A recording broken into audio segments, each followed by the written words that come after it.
আজ ভয়াল ২৫ মার্চ গণহত্যা দিবস। ১৯৭১ সালের এই দিন রাতে অপারেশন সার্চ লাইট নামে নিরস্ত্র বাঙালির উপর নির্বিচার হত্যাযজ্ঞ চালায় পাক হানাদার বাহিনী। ভয়াল সেই রাতে ঘটেছিল বিশ্ব ইতিহাসের নৃশংসতম গণহত্যা। অপারেশন সার্চ লাইট ছিল বাঙালির একটি প্রজন্মকে নিশ্চিহ্ন করে দেওয়ার এক নারকীয় পরিকল্পনা। কাল রাতে সেই নৃশংসতার খণ্ডচিত্র তুলে ধরছেন নাজমুল ইসলাম।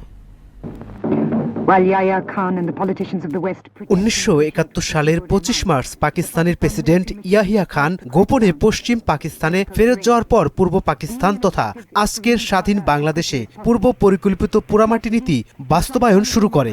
এ লক্ষ্যে ঢাকা সহ সারা দেশে চালানো হয় অপারেশন সার্চ লাইট নামের হত্যাযজ্ঞ। সে সময় জেনারেল টিক্কা খান গর্বভরে বলেছিলেন তিনি পূর্ব পাকিস্তানের মাটি চান, মানুষ নয়। ফলশ্রুতিতে বাঙালি জাতির জীবনে নেমে আসে বিভীষিকাময় ভয়াল কালরাত্রি।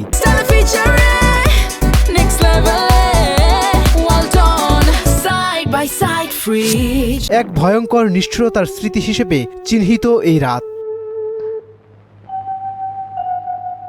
এই দিন দুপুরের পর থেকেই ঢাকা সহ সারা দেশে থমথমে অবস্থা বিরাজ করতে থাকে। সকাল থেকে সেনা কর্মকর্তাদের তৎপরতা ছিল চোখে পড়ার মতো। হেলিকপ্টার যোগে তারা দেশের বিভিন্ন সেনানিবাস পরিদর্শন করে বিকেলের মধ্যে ঢাকা সেনানিবাসে ফিরে আসে। মধ্যরাতে পাকিস্তানি সৈন্যরা সাজোয়া ট্যাঙ্ক নিয়ে অপারেশন সার্চ লাইট এর নামে ঘুমন্ত নিরস্ত্র বাঙালির উপর নির্বিচার হত্যাযজ্ঞ শুরু করে। ঢাকা বিশ্ববিদ্যালয়, পিলখানা এবং রাজারবাগে অতর্কিত হামলা চালিয়ে ছাত্র, শিক্ষক, পুলিশ সহ সব শ্রেণী পেশার মানুষ হত্যা করতে থাকে।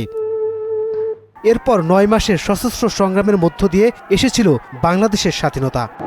আমার সোনার বাংলা, আমি তোমায় ভালোবাসি। নাজমুল ইসলাম, মোহনা সংবাদ।